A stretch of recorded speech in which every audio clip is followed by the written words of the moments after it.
No, drink a Diet Coke. You know a Diet Coke, if you drink like 15 cans a day, causes cancer because it's a carcinogen. Anyway, welcome back to Cursed Worms with me, your host and narrator, VGLP 33.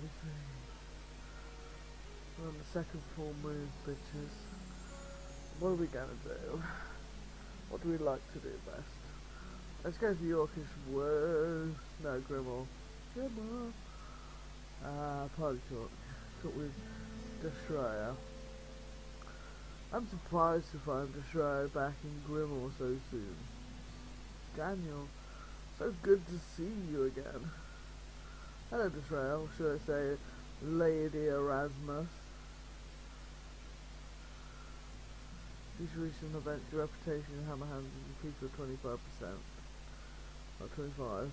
I don't know where that percentage come from. It's just my mind playing mathematical tricks on me. I guess that's who I am now, isn't it? I wish the title suited me better. I certainly don't feel like a proper lady, even less than Edgar was a proper lord. What's the call of Edgar anyway? He plundered the Erasmus estate, took what money he could find and made off into the night. I'm not sure there's much that can be done to find him now, though at least we can be fairly confident that he won't be coming back again. So you're in charge of the Erasmus estate right now? Not entirely. The court currently has custody of the estate, but the control is being transferred to me bit by bit. It will take months, as I just said.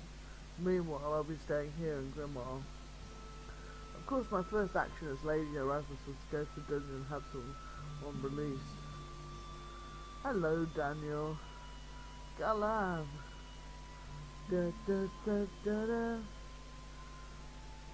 What a ride this has been. I never imagined when I thought Sister Stamp was that she'd turn out to be a noble lady. Neither did I.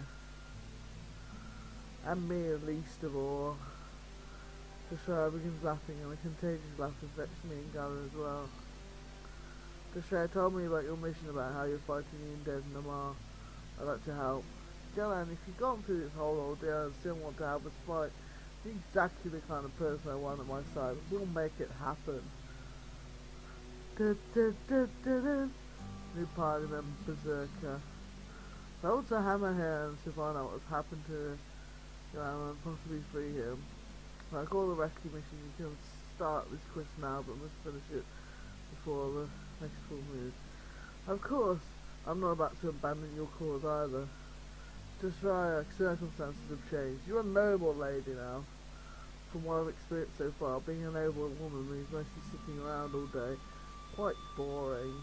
A lady has to have some excitement in her life, and nothing's more thrilling than staring death right in the face. Fair enough, you are an accomplished healer, Desire. I guess we shouldn't let that go to waste. About that, I've spent some more time studying my mother's brooch. They were designed as a relatively simple object, intended to confer mild magical abilities. However, I found with a bit of training that I can use it to amplify my own existing magical talents. How so? Well, simply wearing the seems to amplify the effects of my healing magic. My magical bitch powers. Sounds useful. Finally got a new item. Enchanted items grant the wearer bonus skill to use during battles, no matter what his or her class is. To know more about the skill, examine the item in the inventory screen and click on the skill icon on the right of the description.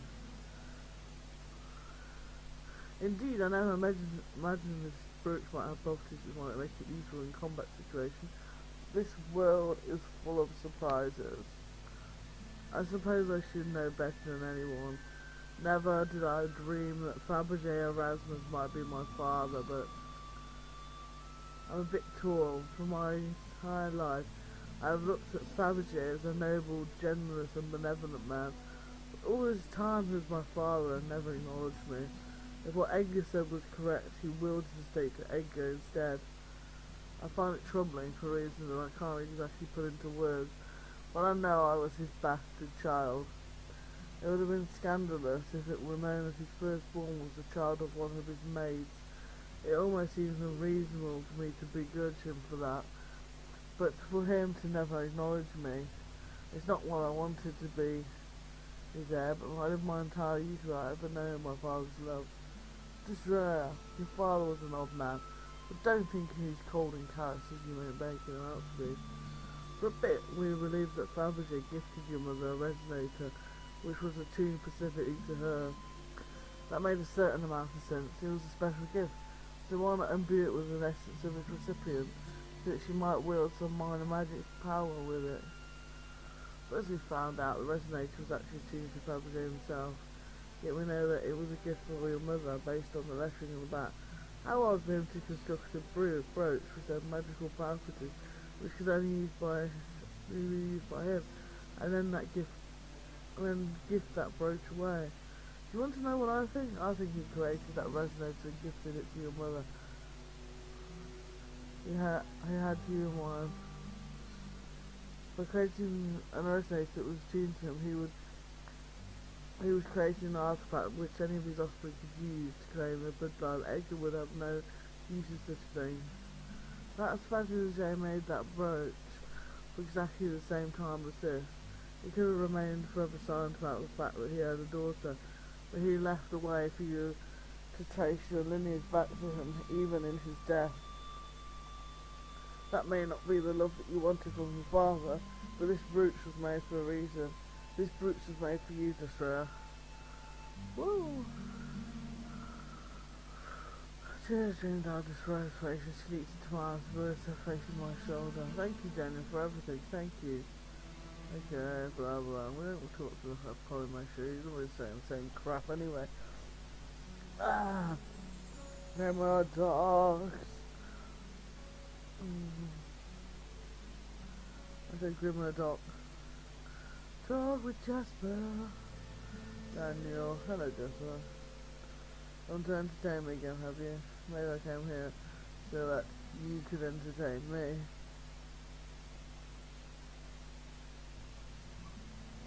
How about we entertain each other? Sounds fair to me. We're going out to sea again. Let's stick to the docks. We're trying to get my legs back and that I expect to be more for fighting on land than at sea. You've been working with the Grimmauld Council, haven't you? Indeed I have. Carol, what's the council like? What do you think of them? I don't really feel strongly about the council. Honestly, I'm not sure I have an answer to that question. I never really thought about the council that much. I guess you could say I have no strong feelings one way or the other. Well, it sounds like you don't have any bad things to say about them. It could also be that I don't have any good things to say about them. Yes, you could put it like that. But I think what it tells us most is you interact very little with the council. Most of your time is spent outside of Grimmauld, roaming around Aragorn and occasionally reporting back to them. That sounds about right. In other words, doing a lot of work for the council without a lot of assistance. You could also say that I'm going to do the work with a lot of mending. Yes, you could put it like that. What I'm gathering from this is that the council holds you at arm's length and mostly allows you to do what is necessary to achieve their goals. Yes. It conveniently absolves them of having to dirty their hands with whatever it is you're doing. I think it would be fair to say that the council delegates responsibilities for many things that need to be done. The council makes a decision, but the task of carrying out all these decisions is left to people like me. The council may declare war, but it isn't the council members who will march out to the front lines to fight it. True, the council chambers may be the mind of Grimmauld, but people like you are its arms and legs. Tell me, Daniel, what would you say the job of the council is? What is their reason for being? To represent the people. The role of the council is to represent the interests of the people of the Empire. Interesting, what do you mean by that? Anytime agreements need to be broken between nations, it would be simply unfeasible for every individual in the Empire to take part in the negotiation. So if an agreement needs to be made between the city of Hammerhands and the city of Grimmauld, the rulers of each city meet with each other and relay the concerns of their people to each other. Right, I'm going to save here. And I'm back. I'm just going to so check if an agreement something. needs to be I'll made back. between the city of Hammerhands and the city of Grimmauld, rulers of each city meet with each other and relay the concerns of their people to each other. Woo! Da, da, da, da, da. That's an optimistic view of how the council works, but it does seem realistic. How does an envoy like you fit into all this? What do you mean? You represent the interests of the council represents the interests of the people. And in a way, the council is a middleman. In reality, negotiations between two nations are probably done through diplomatic channels. I cannot envision a scenario in which every member of the Grimmauld Council would travel to Hammerhands to negotiate, nor can I envision the reverse scenario. I suppose that's true. The difference between you and the council is the council's mission to represent the people is immutable. The people will always be in need of representation. You, on the other hand, have a mission that is much more temporary. One of these days, as the moral of the human empire will fall, and you have outlived your usefulness. This isn't the first time you've expressed this idea. Is it? Well, shame on me for failing to give you a new question to think on today. Jasper, you seem to believe what cynical views you are on the council. I guess my view is that the council is only as good as the people who make it up. That's the bigger question, I think. How many of them do you know personally? How many do you think you could vouch for? There's only one that I really know. His name is Apollo Mesho. Apollo Mesho is on the council? Yes, you could say that like you've met him before. We may have rubbed shoulders once or twice. What's your relationship with Apollo Mesho? I communicate with him a lot on an unofficial capacity. He has, on occasion, offered me advice and guidance on my various escapades. To be honest, I get the impression that has some scepticism for the council as a whole, but not nearly to the extent that you seem to. I'd like to meet with the Apollo Mesho sometime. Do you think you could arrange that? Saying hello to an old friend? Something like that. Well, I'll see what I can do. Thank you, Daniel. That was boring. Yeah. Karen wants to speak with all the semi-companions I meet up with her at the Citadel. I must say, you have impressed me, Daniel. Thank you, Karen, but may I ask how exactly? You've managed to recruit quite a few people for our cause. No one left behind. Recruit all the other characters before the second move formally arrives. Karen's gaze drifts towards the companions who drove in the hall. His music is bloody loud. I see that you followed my advice and collected the very best from all corners of Avalon. Well done.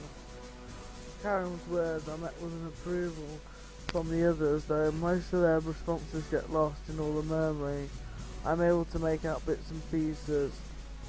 Damn Karen, she's hot. Sarissa. I'm surprised when the intense glare etched on Nina's face doesn't instantly kill Sarissa. I don't think I've ever seen her look that powerful. Karen flew speaking as if nothing had happened. Of course, it's always possible that she simply didn't hear what Sarissa said in the first place. I wanted to apologise for not coming to your first meeting, which is why I invited you all here. That explains it. I was surprised. I mean, it's not like the Amazons are known for welcoming guests into their citadel. If you continue to say disrespectful things of the Dark Queen, this will be the last time you're welcome anywhere. Nina, please, what is your name, young man? I'm Jasper. Ah, the pirate. Nina told me much about you. She did she? Good things, I hope. Only the truth. Out unscrewed then. We laughed and Larry stepped forward and bowed to Karen. It's an honour to meet you. Finally, someone who knows how to behave. Ah, you must be the war chief of the Doom Marchers. Rise up, my friend.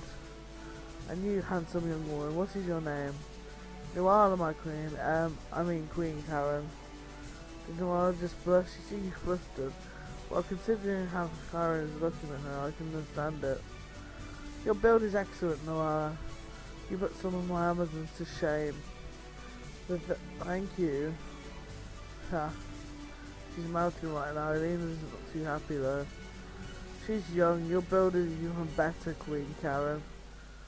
Sarissa. Karen laughed and then gestured to the two naggers going forward. Normally, you two would kill her on sight by my guards. Ouch, you Amazons really need to improve on your hospitality.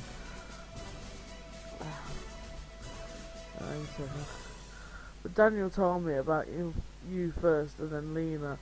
You two seem very different from the naggers we've met in the past. We are Queen Karen, that's why we're exiled. I'm sorry to hear that, of course, but I would argue and said I wasn't happy that this turn of events brought you both of you to us. Your help has been invaluable. Fighting the undead alongside Lena has been a real honour. Lena smiles and looks at Enoch fondly. I wasn't so sure that she liked only women. I might think there was something there. And you two, little ones. Hello. Your manners just there. Oops, sorry, Your Highness. I guess I just got a little too excited and forgot the proper etiquette. Karen laughs and Lena relaxes a bit in turn. Haha, don't worry about this there. This is more of an informal meeting. I promise not to be too harsh on my guests. And you must be Galan. Your Majesty, how is Loren's training going? I'm sorry that our little experiment didn't work. Wow, she's still a little rebel. I hope she can change as she grows up. She'll have to if she wants to be a good queen. Bearing that note, there is an actual game, Loren, the Amazon Princess, that you can play. I've completed it. It's quite a good game. It's got the same artist, I think, doing the artwork. It's a good game. Go and check it out on Winter Wolves or Steam or something, because that game is good. And of course it involves Karen as well, who's Ren's mother. The Amazon Queen, Loren is the Amazon Princess. Yeah. In any case, it's a matter for another time. I didn't invite you here just to talk after all. Come follow me. Karen leads us to the dining room and offers us some Amazon wine. Once everyone's seated, a few Amazons start pouring our drinks. The wine is exciting, enticing, aromatic, scented, and surpassed by its exquisite taste. I'd say its fame is rightly earned.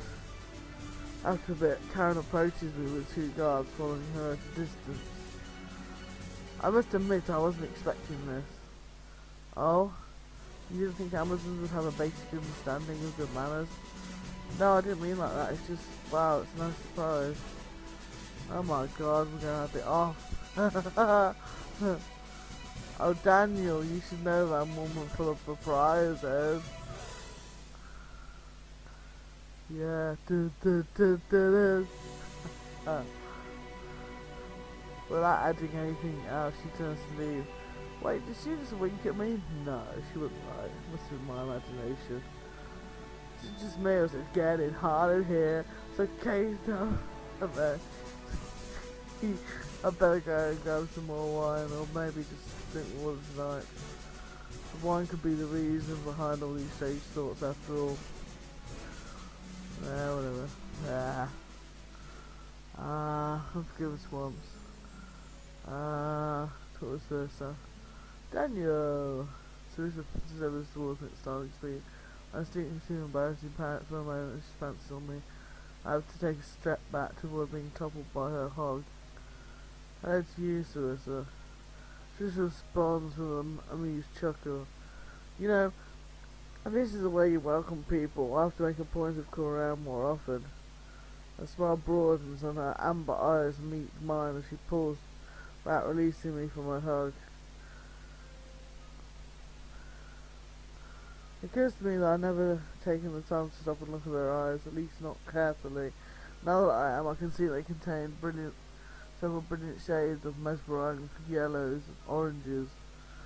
I guess I end up staring a little too long since Sarissa's happy expression shift to a concerned one. What is it? Is something wrong? Oh no, nothing like that. Do all Nagas have orange eyes? I just you notice you and I have the same eye colour.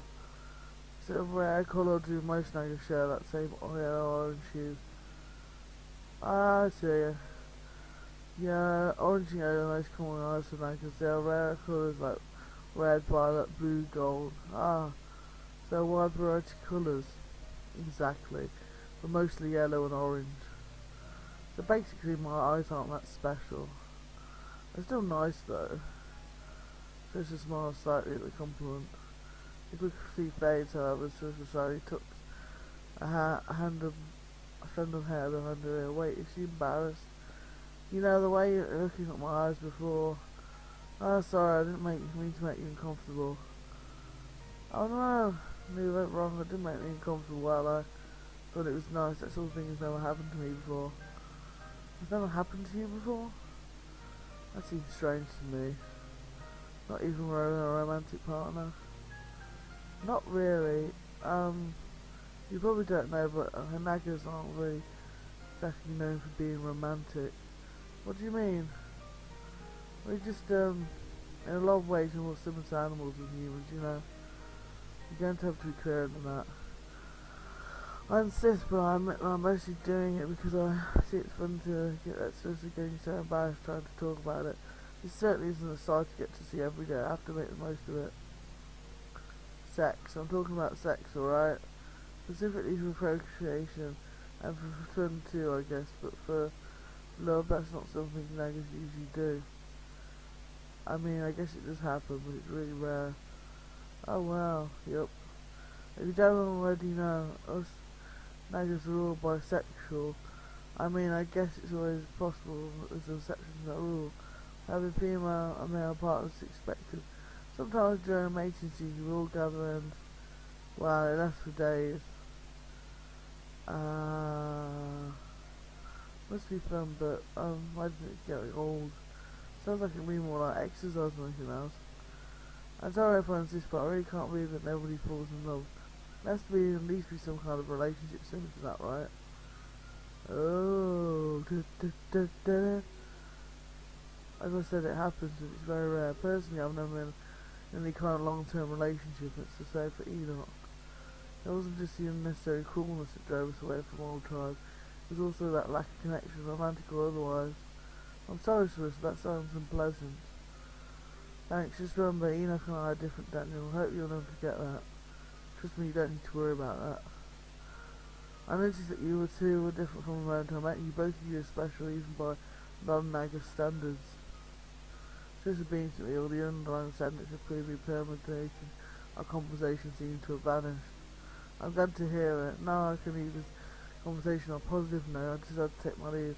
As much as I'd like to keep talking with Sarissa, I do have other things I need to get done. I have to go now, but we'll talk soon, Trissa. Good, I'm looking forward to it.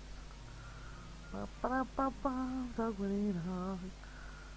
can already tell today is going to be a busy day. First I need to meet with some of my council members to discuss matters regarding what's going on in Lamar. After that, I'll have to make the usual rounds, meeting up with the other members in the party before I can... Daniel? You're Daniel, right? Yes, who's asking? I'm only a messenger. I was told to deliver this urgent message to you. The boy hands me a letter and dismisses himself, hurrying off to his next delivery. I unfold it, noting that the parchment the letter is written on has a familiar yet slightly unpleasant smile to it. Let's see, what do we have here? I begin reading the letter out loud. Dear Daniel, I need your help. Bring me olive oil, salt, pepper, lemon. Hold on. Is this my very recipe? I scanned most of this, noting the other items seem to line up with the theory. Maybe the urgent part in the letter. I continue reading to find that the rest of the letter consists of instructions regarding how I should go about picking the best ingredients. Signed Enoch, battle mage and aspiring cook. I picked the parts with her, making sure I didn't miss anything, but that's it, that's the end of the letter. I don't think this code is for anything either. Enoch seriously sent me an urgent letter regarding food. Wow, as obvious as it is, I might as well making the ingredients he asked for. They're all easy enough to find here in Grimwald, and part of my job does involve keeping the team members happy. I left out a sign and resigned myself to purchasing the requested items. Once I've done that, I head to the vault to meet up with Enoch, who breaks out in a wide smile when he sees what I'm carrying. You got the message then? Yes, the very urgent message. Sorry if I'm alarming you, but I wanted to make sure I got the ingredients today. Why today? Because of this. Enoch goes and fetches a large golden coloured fish and shows it to me proudly. I'm not exactly a fish expert, but I'm guessing this is a rare one. It's a local fish as far as I know. They only live in the cold salty water up north near where the lizardmen live. Please don't tell you you end up back up there to catch a fish. You know how dangerous that area is. Of course not, I wanted the fish, but I'm not crazy. I use a dark magic spell called Possess Animal to let my mind control it from a distance. After that, all I need to do is swim down the river and let Sarissa pierce me one of her daggers. Pierce you? Yes, there's a fish. Sorry, I didn't explain that, did I? I take over the fish's consciousness during the duration of the spell, so I end up seeing and feeling everything that it does. I couldn't risk letting the fish get away, so I maintained it while Sarissa stabbed it. It hurt quite a bit, but I'd say it was worth it. Being stabbed by Sarissa, yeah, I'm sure it was worth it. Judging by the sarcasm in your tone, I can assume that you've never eaten one of these. I haven't. Well, look at you, today you'll be able to try one. And I get to use this great recipe straight from Dingura. Dingura? Yes, you know what that is. I've always been fascinated by their teleportation portals. I mean, they're amazing feats of magic on their own. But when you consider they're being applied to large-scale commerce, they become even more interesting. It's something both ingenious and risky. Risky? Yes, it's actually very easy to teleport yourself to the wrong place. The Dingurians have affected their magic for the most part, but from the research I've done that took a lot of trial and error, their first expedition didn't go so well. Let me guess, caravans transported into the middle of the ocean, if they were lucky. Lucky? There are worse places to end up. For instance, inside a volcano, a few of the caravans were unfortunate enough to meet that particular fate. That's terrible. Anyway, sorry for interrupting you. You were saying that this is a Dingurian recipe. How did you get your hands on it? About that, I found it on the ground on the road to Grimwald. Enoch, I may not know you well yet, but the one thing I know for sure is that you're not very good at lying to me. Alright, I got it from a merchant who's passing by the swamp. Enoch, please don't steal anymore. Really? We have an assassin alright, and you're concerned about me stealing a small piece of paper? Guess that's a fair point. Besides, I didn't steal it, I convinced him to give it to me using my charm. Really now, how much did you pay for it? I already told you, I didn't pay anything for it. The man gave it to me as a gift. Enoch crosses his arms, suddenly looking a bit irritated with me. Really, we talked to me and I... Well, no, I may have flirted with him a bit, and I didn't know you were into men. Oh, really? We haven't told you that all niggas are bisexual yet. Ah, right, I think you did tell me that. Or was it Sarissa anyway? You're telling me that you seduced that merchant and conned him into giving away his precious recipe. Absolutely not, it's not like that at all. And it's not like he's going to miss it either. He didn't even know what it was. Besides, it wasn't like he didn't get anything in return. His cart got stuck in a hole in the ground and helped him lift the cart. You used brute force? That doesn't sound like you. Of course not. I used a minor version of my tornado spell to dislodge the cart. He got the job done just fine.